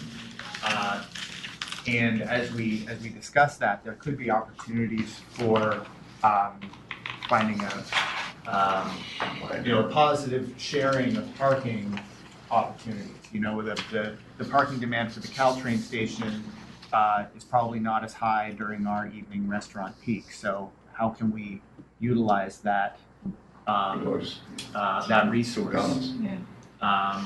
So I think that's a good comment for that further discussion.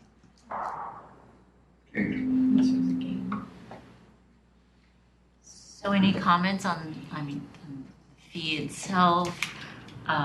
As Eric mentioned earlier, Palo Alto charges about $34,000. Redwood City is $25,000. What's Sunnyvale charging? Sunnyvale doesn't have a parking in lieu fee. How are you And- building all those parking structures? You mean in the downtown? Yeah. Well, it's probably through a private-public partnership to develop. Interesting. I think it was part of their former redevelopment agency Yeah. in concert with private development. Got it. So they've got a lot. And one thing that our consultant found is that the parking fees are actually all over the range. There's one city, I think, up in Sonoma that charges $70,000. There's another, cities charge as low as $1,000, and it's really from a city perspective. Do actually developers pay into? Is it actually a fee that developers pay? And in downtown Mountain View, for us, developers have paid into it, but it really kind of comes with the cycles, with the development cycle. So, $250 paid into the parking in lieu fees, 900 Villa, 23andMe building, a couple businesses, the La Panatique building paid it, Yugle paid the fee. So kind of it's I don't want to say it's an economic cyclical fee, but it definitely comes with the initiation and new development.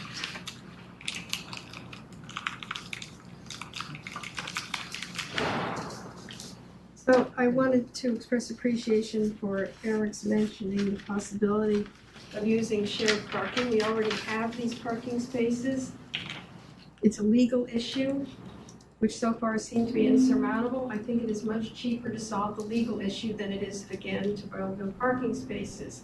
Along the same lines, we have other parking spaces downtown where somehow the gap needs to be bridged to get them into shared parking. I'm referring specifically to the unused parking spaces that could be used during the day at peak business times, at Park Place, and at Madera, or the train station. They have a huge number of vacant spaces there. They were required to build much more parking than is being used. And I don't think it's reasonable to consider building more parking until you've actually used up all the spaces you have.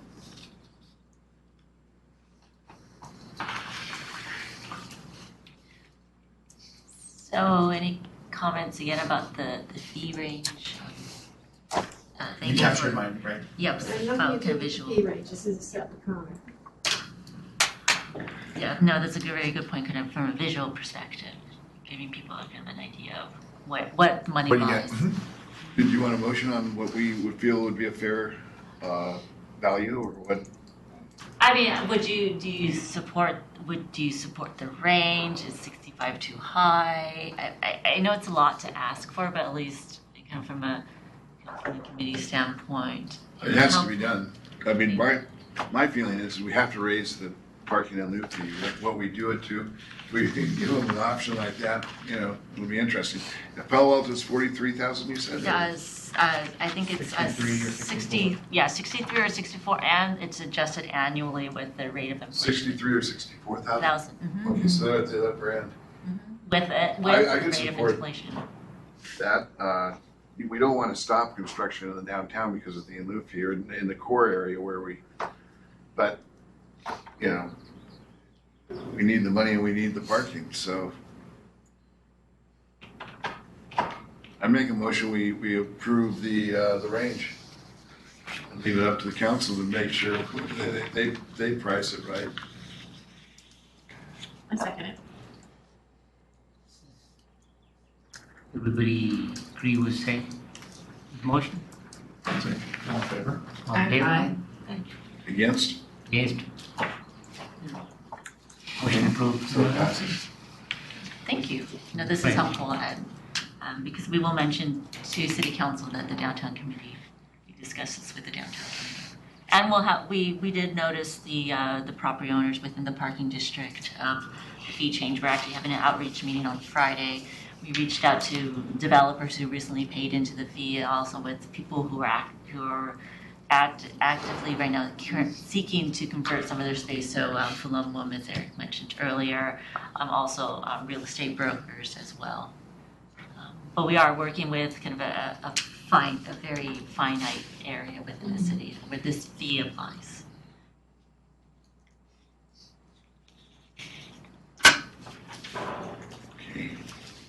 Great. Thank you. Thank you. Thank you. Thanks. Thank you, Eric.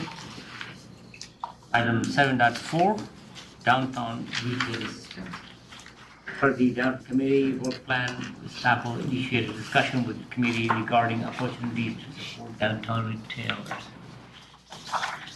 So as part of your work plan, when we discussed it Thank you. Last year, it was the idea that how could we better support our downtown retailers, because the cost of business is increasing and retail businesses particularly have a harder time versus restaurants, and so we've come up with some ideas. I don't have a PowerPoint presentation, and really this is really more of a discussion to have with you, and this will be the first of quite a few discussions of kind of what can we do to support our downtown retailers, and specifically we're talking about retailers who sell goods.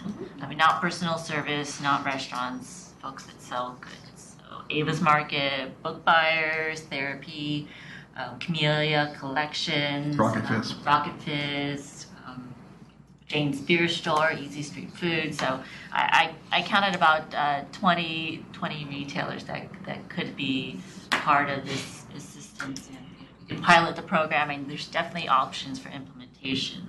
But just wanted to kick around some ideas first to start the discussion. And so came up with that idea of pop-up shops, providing guidelines for pop-up shops. If you're not familiar with the concept, folks, they bring in a kind of a special retailer for the weekend, and then that person or they sell a special product for the weekend, and people are drawn to that because it's something that's not sold in the store on a daily basis. And then it gives an opportunity for kind of independent makers. I call them makers and crafters that have special art products that they sell.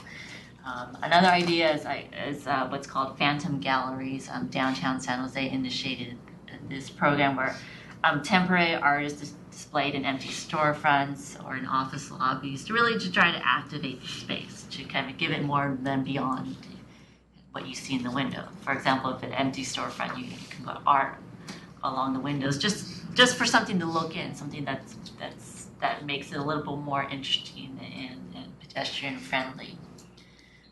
We also thought about parking permits because we know it's a challenge for retail employees who are not once again making as much as restaurant employees, that could we potentially offer some discounted parking permits to the retailers to incentivize them to park in our parking structures and not park in the neighborhoods, and once again to kind of help their operating costs stay lower. We're also kicking around the idea of the planning building permit process, whether or not there's opportunities to waive some fees or have a fast track permit process, ways to shorten down the city's permit time so that they can open for business faster. And then we also look at it from a business resource standpoint because we do acknowledge the importance of helping our downtown retailers, but is there resources that they can tap into, then we could potentially expand citywide. So providing classes, marketing assistance, access to professionals to help their businesses. So we kind of that part of the business operations that's kind of beyond our scope. So that's kind of my thoughts, but once again, I wanted to get the committee's thoughts on how we can help our retailers.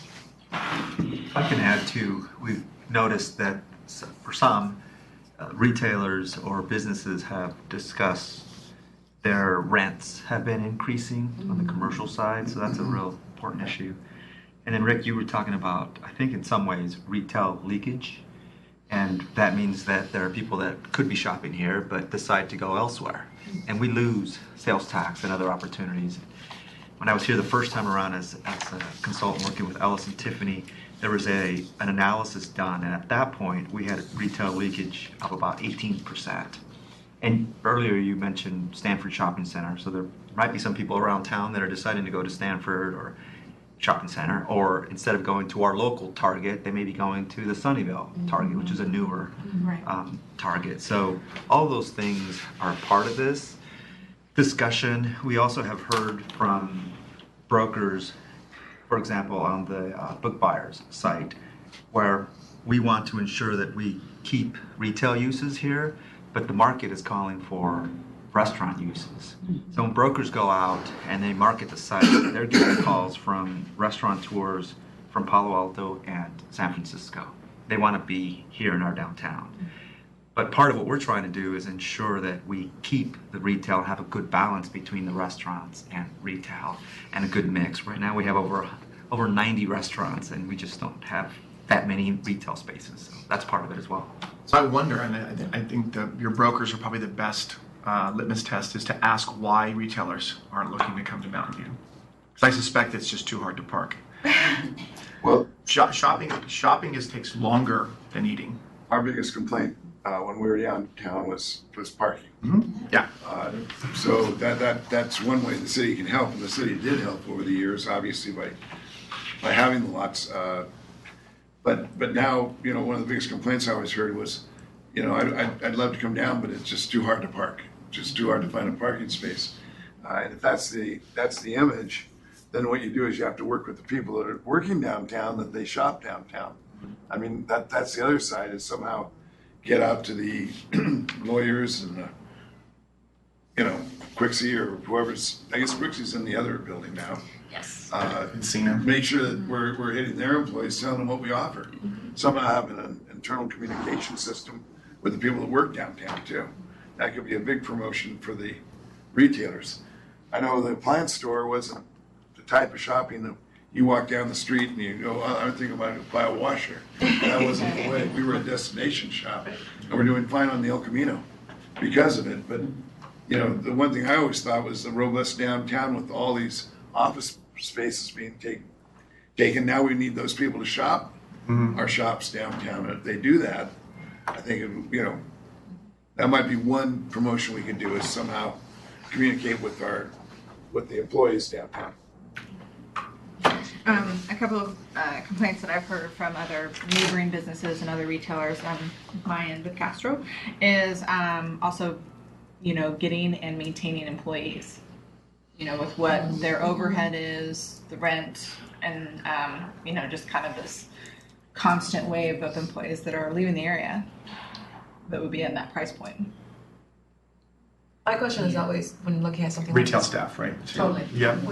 What's our benchmark? Again, someplace like Los Altos. So, for example, I see downtown Los Altos is much more retail storefront. Is it because their rent is much cheaper than Mountain View? Yeah, absolutely. Okay. Yeah. And they have parking. They've got parking front and parking back. And same thing with downtown Palo Alto. Demographics. Yeah. Right. Yeah. Their University Avenue actually has quite a bit of retail. And is it a matter of rents, Yeah. parking? Like, what is the variable? Yeah, I'm thinking maybe as part of kind of the part 2 of this initial discussion, maybe we do a retail 101 So we're not here. presentation on kind of the science behind the retail. Maybe Right. we can bring in one of our current retail brokers who's repping the space and see if they can just kind of give a perspective from the brokers, if that'd be helpful. Yeah, because there is a science behind, especially from kind of the national retailers, of why they choose the space. Demographics plays into a big part of that. Right. Yeah. And cost of labor is a huge piece. So your Cost of labor. ability to. Right. And believe it or not, your location to a shopping mall. I mean, there's always exceptions to the rules. Sure. And my exception to the rule is San Jose versus Los Gatos. Yeah. Because there's Valley Fair is like within a mile of downtown Los Gatos. And then for the retails that are performing well, I don't know if therapy is. I sort of assume they were just based on foot traffic. What things are they doing successfully to promote their store and their brand and they're well known in the area as being this really vibrant, I think, hip brand. Right. What's the success behind that?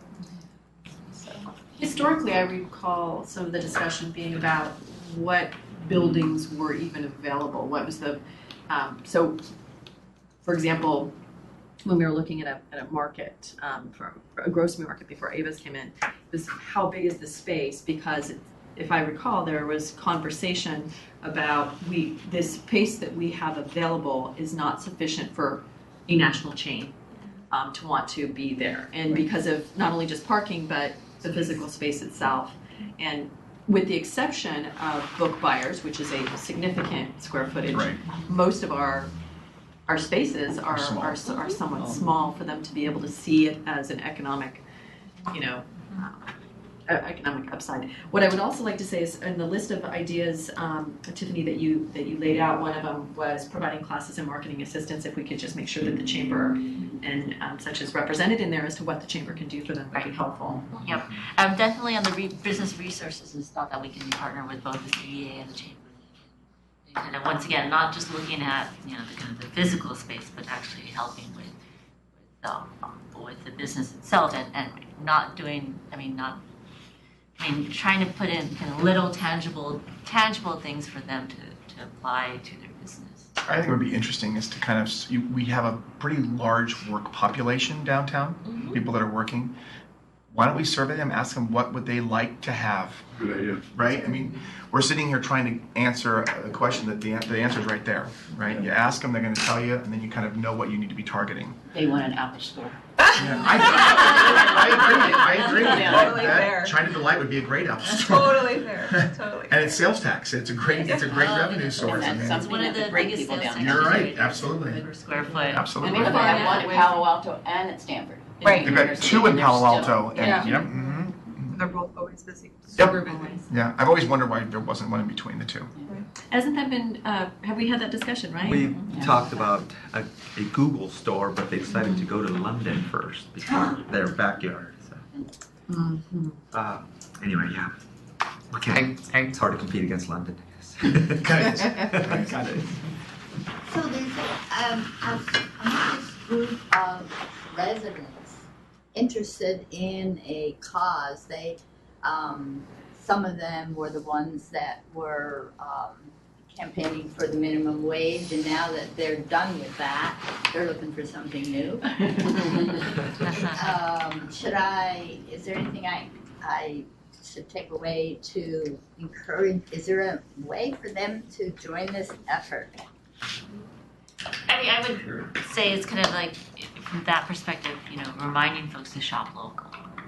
That the phrase is used again and again. And there's platforms that can be used to incent and provide incentives and coupons and marketing tools to make that work. Right, there's a lot of people, especially newer people to the community, that have never been part of a community other than with their parents. Right. Who don't understand that cyclical kind of give back by buying locally as opposed to just on Amazon. Right. Right. And though it's getting closer and closer to almost immediate delivery, there's still that sometimes you need something now, not necessarily tomorrow. Right. So, to Rick's point too about, we do see a great lunch and after work resident restaurant, thank you, that as a result of people who work in town, it would be interesting to, if I've got my, this is the company I work for kind of thing, if I'm walking into a particular place, is there something I can get that are perks as a result? I know that's a hard thing to do with the businesses in terms of how that plays out, but wouldn't that be nice to know that if you physically work here, that you can just show that you work here? And some of those big companies perhaps that have those kind of badge identifications, that we could offer something, or the businesses can offer something to them so that they will stick. Actually, a lot of our downtown businesses do offer that? Give 10, 15, 20% discounts to people that work downtown. Do they? Yes, they do. And yeah, a lot of the restaurants, oh, you work here, okay, no problem. How are we communicating that to the employees? Well, it's not, and that's just it, right? It's not a known thing. It's that they recognize each other, they start talking, they're talking about, I work here, and they do offer that. So It's not a formal program. it's not a formal program, but it is happening. It has been for a long time. Dan has talked about creating a shop local program. Yeah. That would be I mean, I think that could be part of the resources. If we could do like a brown bag lunch at each of these large corporations with these CBA, chamber, city kind of, this is, what we're doing. You're here, you're blessed to be downtown, we need you, and this is what we have available to you. Because I think it's just letting them know. that's the key. And Well, that's a great idea. do we know how many people work in the downtown? Do we have a number on that? Office working or Well, retail? total employees downtown. I mean, I know our daytime population is Yeah. like 115, 120. Yeah, I just wondered if there was, I know it's a lot higher than it was, 5 years ago. Right. Yeah, what is that number? Because that's something, if you're gonna try and recruit retail, having these numbers is very important, so that, their marketing person says, wow, here are the possibilities. But the communication to those employees is just about is also very important. How do we make that communication work between cities, maybe the city or the chamber or the CBA, or maybe a combination of everybody trying.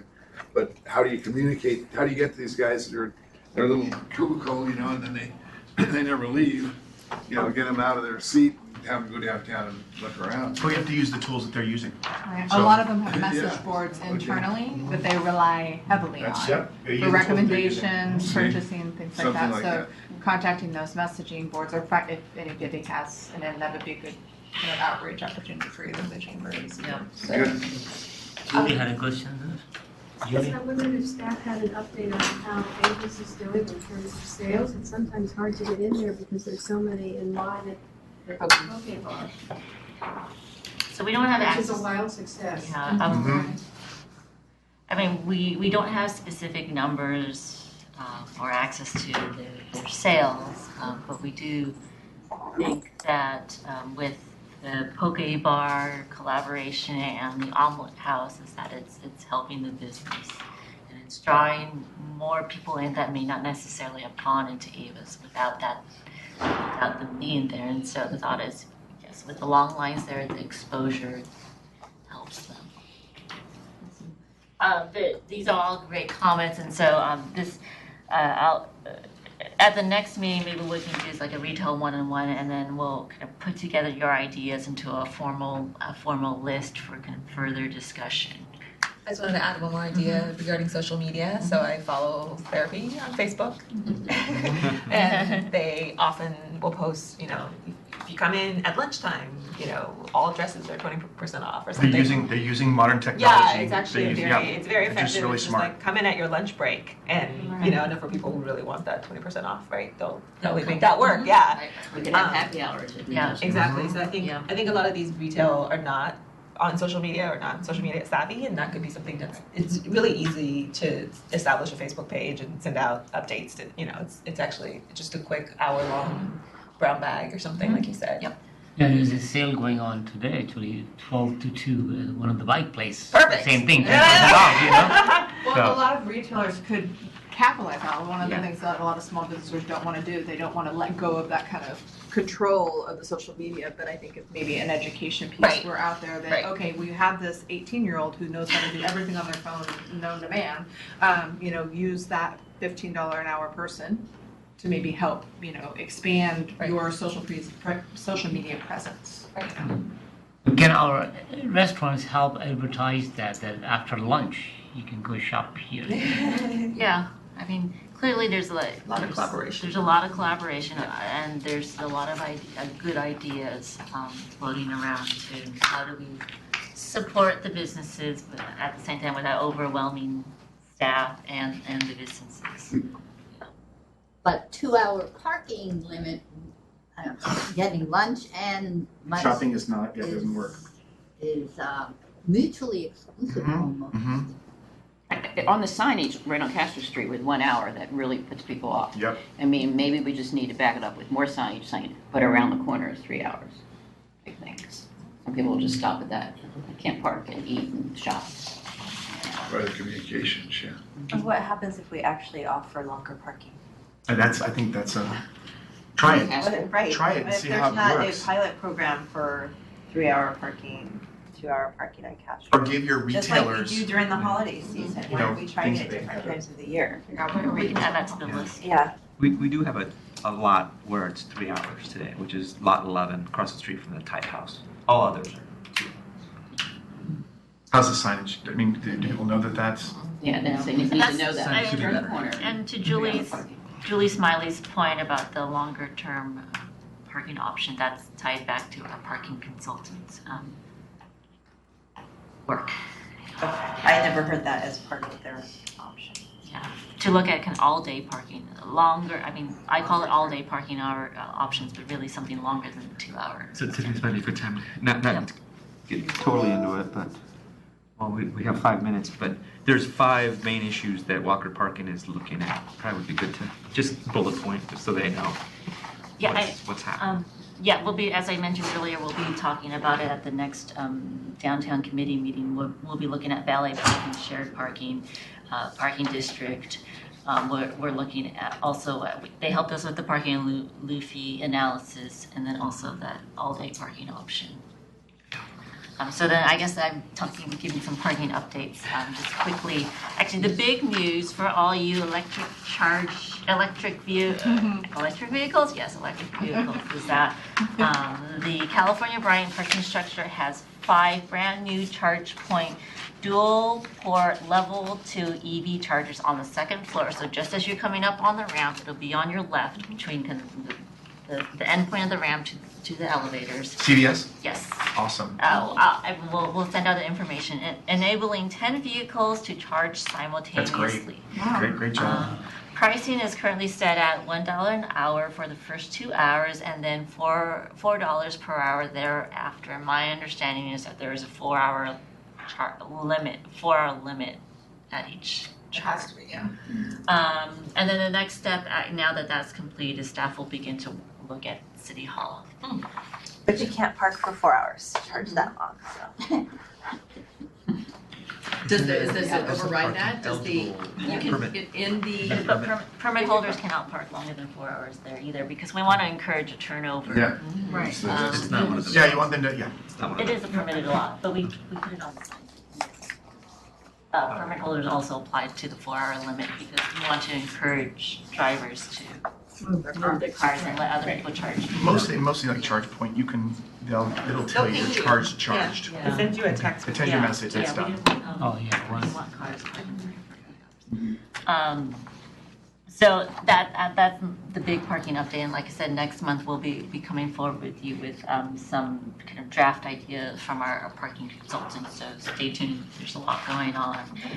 And then I have some updates about the transit center discussion. So as you may know, is on March last month, council went to study session to discuss all the alternatives, and they directed staff to look at alternatives 1 and 4. And alternative 1 is Castro Street, Moffett Boulevard crosses underneath Caltrain and Central Expressway. So I brought one copy just to, anybody wanted to refresh. Rotate around. Yep. And then the other alternative they directed staff to look at is closing of Castro Street, Moffett Boulevard at the Caltrain tracks, but looking at a connection from kind of along Evelyn Avenue up to Shoreline. So an elevated ramp that would go up behind the police station. And staff will be coordinating a downtown outreach meeting at the end of this month. So once I have a specific date, I'll send it out to all of you. So that's where we are with the transit center. But as I said earlier, with under upcoming agenda topics, public works staff will be coming back next month. Great. Okay. Any questions, comments? No? Meeting is adjourned at 10:02. Thank you very much for your time. Thank you.